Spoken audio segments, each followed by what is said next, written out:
विद्यार्थी मित्रांनो, मी स्वागत करतो आपले द इंटेलेक्च्युअलमध्ये. जसे की आपल्याला माहिती आहे, कंबाईन MPSC आणि ग्रुप सीच्या ज्या एक्झाम्स आहेत त्यांच्या डेट्स आलेल्या आहेत.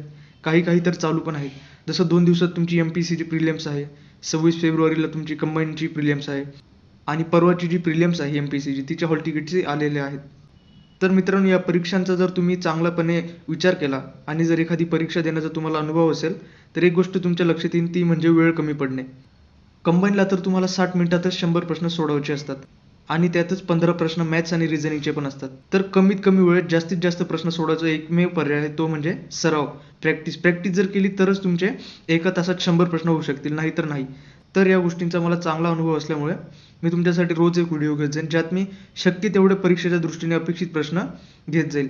आणि महत्त्वाचे म्हणजे आयोगाने जे आजपर्यंत जे प्रश्न विचारलेले आहेत, जेवढे पण तेवढे सर्व प्रश्न मी या व्हिडिओच्या माध्यमातून घेण्याचा प्रयत्न करेन. तर जास्त वेळ न घालवता आजचा टॉपिक सुरू करूया. आज आपण मागील वर्षाची सप्टेंबर महिन्यात जी कंबाईनची प्रिलिम्स झाली आहे तिच्या प्रश्नपत्रिकेचे विश्लेषण करूया, ज्याने की तुम्हाला कळेल की नेमका कशा पद्धतीने प्रश्न विचारले जातात. चला तर बघूया प्रश्न क्रमांक 1. प्रश्न पहिला, यांनी नाशिक येथे ग्रंथोत्तेजक मंडळी नावाची संस्था स्थापन केली. ऑप्शन बघा: विनायक दामोदर सावरकर, युवा शिरवाडकर, न्यायमूर्ती रानडे, अनंत लक्ष्मण कानोरे. तर मित्रांनो, याचं बरोबर उत्तर आहे ऑप्शन क्रमांक 3. तर ते म्हणजे न्यायमूर्ती रानडे यांनी नाशिक येथे ग्रंथोत्तेजक मंडळी नावाची संस्था स्थापन केली होती. पुढच्या प्रश्नाकडे वळूया. दुसरा प्रश्न, 1885 ते 1915 या काळात हे मुंबईचे अनभिषिक्त राजा म्हणून ओळखले जात. ऑप्शन बघा: जगन्नाथ शंकर सेठ, भाऊ दाजी लाड, दादाभाऊ नौरोजी आणि फिरोजशहा मेहता. बघा, या प्रश्नाचे जे उत्तर आहे ते बहुतेक मुलांनी जगन्नाथ शंकर सेठ असे लावले असणार. पण जर तुम्ही प्रश्न व्यवस्थित वाचला तर तुमच्या लक्षात येईल की तिथे 1885 ते 1915 हा काळ दिलेला आहे. तर या काळात जगन्नाथ शंकर शेठ नव्हते, तर होते फिरोजशहा मेहता. बघा, जगन्नाथ शंकर शेठ जे होते त्यांचा कार्यकाळ होता 1803 ते 1865. 1865 मध्ये त्यांचे मृत्यू होते. तर मग तुम्ही इलिमिनेट करू शकते त्या ऑप्शन नंबर 1, 2, 3 जर तुम्हाला माहिती असलं तर याचं ऑप्शन आहे ऑप्शन नंबर 4, फिरोजशहा मेहता. यांना 1885 ते 1915 या काळात मुंबईचे अनभिषिक्त राजा म्हणून ओळखले जात. पुढच्या प्रश्नाकडे वळूया. प्रश्न क्रमांक 3, खालीलपैकी कोणत्या व्यक्तींनी प्रार्थना समाजाच्या माध्यमातून धार्मिक व सामाजिक सुधारणांचे कार्य केले होते. ऑप्शन बघा: डॉक्टर आत्माराम पांडुरंग, RG भांडारकर, वामन आबाजी मोडक, नारायण गणेश चंदावरकर, विठ्ठल रामजी शिंदे, न्यायमूर्ती महादेव गोविंद रानडे, गोविंद विठ्ठल कुंटे व रावसाहेब मांडलिक. तर बघा, याचं बरोबर उत्तर जे आहे ते आहे पर्याय क्रमांक 2 म्हणजे अ, ब आणि क. तर बघा, डॉक्टर आत्माराम पांडुरंग, RG भांडारकर, वामन आबाजी मोडक, नारायण चंदावरकर, विठ्ठल रामजी शिंदे आणि न्यायमूर्ती रानडे हे जे व्यक्ती होते यांनी प्रार्थना समाजाच्या माध्यमातून धार्मिक आणि सामाजिक सुधारणांचे कार्य केले होते. तर पुढच्या प्रश्नाकडे वळूया.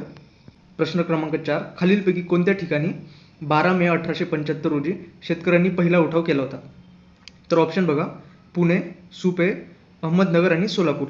तर बघा, याचं जे बरोबर उत्तर आहे पर्याय क्रमांक 2 म्हणजे सुपे. या ठिकाणी 12 मे 1875 रोजी शेतकऱ्यांनी पहिला उठाव केला होता. पुढच्या प्रश्नाकडे वळूया. बघा, मी या ठिकाणी जास्त तुम्हाला एक्सप्लेन नाही करत, कारण की प्रश्न भरपूर आहेत आणि एक्झामचे डेट जे आहेत ते भरपूर जवळ आलेले आहेत. त्यामुळं मी जास्तीत जास्त प्रश्न घेण्याचा प्रयत्न करेन. त्यामुळं कमी एक्सप्लेन करेन, पण जे महत्त्वाचे प्रश्न जे अपेक्षित असतील ते सगळं घेण्याचा मी प्रयत्न करेन. पुढचा प्रश्न बघूया. तर बघा, या ठिकाणी काय दिलंय: 1857च्या उठावाची केंद्र दिलेत आणि नेते दिलेत. तर बघा, पहिलं बघा, तर आपण अगोदर जे नेते होते उठावाचे ते बघून घेऊ. वैकप्पा नाईक, रामचंद्र पटवर्धन, बाबासाहेब भावे आणि भगवंतराव कोळी. तर केंद्र कुठली होती बघा: नरकुंद, जमखिंडी, सोसापूर, हे इथे सोसापूर आहे फक्त, आणि पेठ. तर याचं जे बरोबर उत्तर आहे ते आहे पर्याय क्रमांक 1 म्हणजे हे बघा, जे वैकप्पा नाईक होते यांनी पेठ या ठिकाणाहून नेतृत्व केलं होतं उठावाचं. दुसरे जे आहे रामचंद्र पटवर्धन, तर यांनी जमखिंडी या ठिकाणाहून उठावाचे नेतृत्व केले होते. तिसरं बघा, बाबासाहेब भावे यांनी नरगुंद या ठिकाणाहून उठावाचे नेतृत्व केले होते. आणि चौथं भगवंतराव कोळी हे जे होते यांनी पेठ या ठिकाणाहून, जे नाशिकमध्ये, या ठिकाणून उठावाचं नेतृत्व केलं होतं. पुढच्या प्रश्नाकडे वळूया. वसाहतीच्या स्वातंत्र्याची मागणी म्हणजे चांदोबाची मागणी असे कोणी म्हटले. ऑप्शन बघा: lord Dalhousie, lord Ripon, William Jones आणि लॉर्ड मोर्ले. याचं जे बरोबर उत्तर आहे ते आहे लॉर्ड मोर्ले. तर बघा, जो की हा लॉर्ड मोर्ले होता, हा 1905 ते 1910 या काळात ब्रिटिशांनी नियुक्त केलेला भारत मंत्री होता. आणि जो 1909 मध्ये मोर्ले मिंटोचा कम्युनल कायदा होता, तो याच्याच कायद्यात झालेला होता. पुढचा प्रश्नाकडे वळूया. लॉर्ड डलहौसीच्या कारकिर्दीत भारतात टेलिग्राफ लाईन कुठून कुठपर्यंत टाकली गेली होती? ऑप्शन बघा, कलकत्ता ते दिल्ली, मद्रास ते दिल्ली, कलकत्ता ते मद्रास आणि कलकत्ता ते आग्रा. तर याचं जे बरोबर उत्तर आहे मित्रांनो, ते आहे कलकत्ता ते आग्रा. या ठिकाणाहून लॉर्ड डलहौसीने पहिली टेलिग्राफ लाईन भारतात टाकली होती. पुढच्या प्रश्नाकडे वळूया. 1875 मध्ये कामगारांना एकत्रित करून त्यांची कामगार संघटना स्थापन करण्यासाठी पुढीलपैकी कोणती व्यक्ती आघाडीवर होती? ऑप्शन बघा तुमचे, नारायण मेघाजी लोखंडे, नारायणराव पवार, शापूरजी बंगाली आणि सोराबजी शापूरजी. तर बघा, याचं जे बरोबर उत्तर आहे ते आहे ऑप्शन नंबर 4 म्हणजे सोराबजी शापूरजी. तर या सोराबजी शापूरजी यांनी 1875 मध्ये कामगारांना संघटित करून त्यांची कामगार संघटना करण्यासाठी आघाडीवर होत्या. पुढच्या प्रश्नाकडे वळूया. सरकारने कोणाच्या अध्यक्षतेखाली रेल्वे मंडळाची स्थापना केली होती? ऑप्शन बघा तुमचे, lieutenant Prescott, Lord Dalhousie, Lord Elphinstone आणि लेफ्टनंट नेल्सन. तर बघा, याचं जे बरोबर उत्तर आहे ते म्हणजे ऑप्शन नंबर 1 लेफ्टनंट प्रेस्कॉट. तर याच्या अध्यक्षतेखाली मुंबई सरकारने रेल्वे मंडळाची स्थापना केली होती. पुढील प्रश्नाकडे जाऊया. चुकीची जोडी ओळखा. तर बघा, Saraladevi Chaudhurani, the All India women's council, doctor Annie Besant, the women's Indian association, Meherbai Tata, the national council of women in India. Option number 4 Margaret Cousins, the All India women's conference.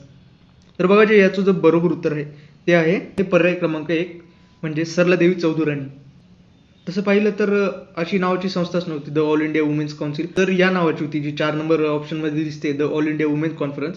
ही मॅरिट कझन ज्या होत्या यांनी 1907 मध्ये ही the All India women's conference नावाची संस्था स्थापन केली होती. पुढच्या प्रश्नाकडे वळूया. 1820 मध्ये कोणत्या संस्थेने बंगाली मुलींची शाळा कलकत्ता येथे सुरू केली? ऑप्शन बघा, Calcutta female juvenile society, British foreign school society, society for nation female Scottish mission. तर बघा, याचं जे बरोबर उत्तर आहे ते आहे पर्याय क्रमांक 1 म्हणजे कलकत्ता फिमेल ज्युव्हेनाईल सोसायटी. या संस्थेने 1820 मध्ये बंगाली मुलींसाठी कलकत्ता येथे शाळा सुरू केली होती. पुढच्या प्रश्नाकडे वळूया. हे उत्तर भारतातील वहाबी आंदोलनाचे केंद्र होते. ऑप्शन बघा, पटना, फिरोजपूर, दिल्ली आणि अलीगड. तर बघा, याचं जे बरोबर उत्तर आहे ते आहे पटना. पटना हे उत्तर भारतातील वहाबी आंदोलनाचे केंद्र होते. पुढच्या प्रश्नाकडे वळूया. पुणे येथील मुलींची शाळा चालवण्यासाठी ज्योतिबा फुले यांना खालीलपैकी कोणत्या व्यक्तींनी सहकार्य केले होते? ऑप्शन बघा, सखाराम यशवंत परांजपे, सदाशिव गोविंद हाटे, सदाशिवराव बल्लाळ गोवंडे, मोरो विठ्ठल वाळवेकर, विष्णुपंत थत्ते, केशव शिवराम भवाळकर, काशीराव देशमुख आणि हरिभाऊ चव्हाण. तर बघा, प्रश्न थोडा अवघड वाटतो, पण जर तुम्ही ऑप्शन व्यवस्थित वाचले तर तुम्हाला ऑप्शन नंबर 4 जो आहे त्याच्यामध्ये बघा, इथे हरिभाऊ चव्हाण दिलेले आहेत. हा ऑप्शन तुम्हाला अगदी सहजपणे इलिमिनेट करता येतो. म्हणजे कसं, हे जे वरती व्यक्ती दिलेले आहेत जसे की सखाराम परांजपे, सदाशिव गोविंद हाटे, सदाशिव बल्लाळ, त्याच्यानंतर मोरो विठ्ठल वाळेकर, विष्णुपंत थत्ते आणि शिवराम भवाळकर, तर हे जे व्यक्ती होते यांनी ज्योतिबा फुले यांना मदत केली होती. पण हे जे ऑप्शन नंबर 4 मध्ये दिसतंय हरिभाऊ चव्हाण, यांचा लांबपर्यंत ज्योतिबा फुले यांच्याशी संबंध येत नाही. म्हणजे बघा, हरिभाऊ चव्हाण हे कोल्हापूरमध्ये 1911 मध्ये स्थापन करण्यात आलेल्या सत्यशोधक समाजाचे सेक्रेटरी होते. त्यामुळे पर्याय क्रमांक ड हा आपल्याला इलिमिनेट करता येतो. तर याचं बरोबर उत्तर आहे पर्याय क्रमांक 1 अ, ब आणि क. म्हणजे अ, ब आणि क यामध्ये जे व्यक्तींची नावे दिलेली आहेत ते सगळ्या व्यक्तींनी ज्योतिबा फुले यांना सहकार्य केले होते पुण्यातली शाळा चालवण्यासाठी. पुढच्या प्रश्नाकडे वळूया. तर या ठिकाणी आपल्याला जोड्या लावायचं सांगितलेलं आहे. प्रश्न क्रमांक 14, परमहंस मत प्रशंसा, विचार लहरी, शाक्त पंथाचे अन्वयी दादोबा पांडुरंग. आणि समोर बघा, गुजाबा जोशी पुणेकर, कृष्णशास्त्री चिपळूणकर, मोरभट दांडेकर आणि धर्मविवेचन. तर बघा, आयोगाने या ठिकाणी कन्फ्यूज करण्यासाठी काय दिलेलं आहे, आपल्याला सहसा जोड्या जुळवा म्हणजे कसं वाटतं, पहिल्याचं दुसरं, दुसऱ्याचं चौथं असं काहीतरी वाटतं. पण या ठिकाणी आयोगाने काय केलं, प्रश्नासमोरच त्याचं उत्तर देऊन ठेवलं. म्हणजे बघा, इथे आपल्याला दिसतंय परमहंस मत प्रशंसा, तर याचं जे उत्तर आहे ते आहे गुजाबा जोशी पुणेकर. दुसरं जे आहे विचार लहरी, तर याचं पण उत्तर समोरच दिलंय त्याच्या, कृष्णशास्त्री चिपळूणकर. तिसरं जे आहे शाक्त पंथाचे अन्वय, त्याचं बघा समोरच दिलंय मोरभट दांडेकर. आणि चौथं जे आहे दादोबा पांडुरंग, त्याचं पण समोरच दिलंय म्हणजे धर्मविवेचन. पुढच्या प्रश्नाकडे वळूया. ज्या दिवशी लोकमान्य टिळकांचे निधन झाले त्याच दिवशी गांधीजींच्या चळवळीचे उद्घाटन मुंबईत झाले. तर कोणती चळवळ होती ती? तर पर्याय बघा या ठिकाणी काय दिले: सविनय कायदेभंग, असहकार चळवळ, दारू विरोधी चळवळ आणि भारत छोडो चळवळ. तर बघा याचं जे बरोबर उत्तर आहे ते आहे पर्याय क्रमांक 2, असहकार चळवळ. तर बघा 1920 मध्ये लोकमान्य टिळकांचं निधन झालं होतं आणि याच दिवशी गांधीजींनी त्यांच्या असहकार चळवळीचे मुंबईमध्ये उद्घाटन केले होते. तर मित्रांनो, हे इतिहासाचे 15 प्रश्न होते जे सप्टेंबर महिन्यामध्ये झालेल्या कंबाईनच्या प्रिलिम्समध्ये आले होते. पुढच्या व्हिडिओमध्ये आपण भूगोलाचे प्रश्न बघू, ज्याच्याने तुम्हाला कळेल की कशा प्रकारचे प्रश्न विचारले जातात. धन्यवाद.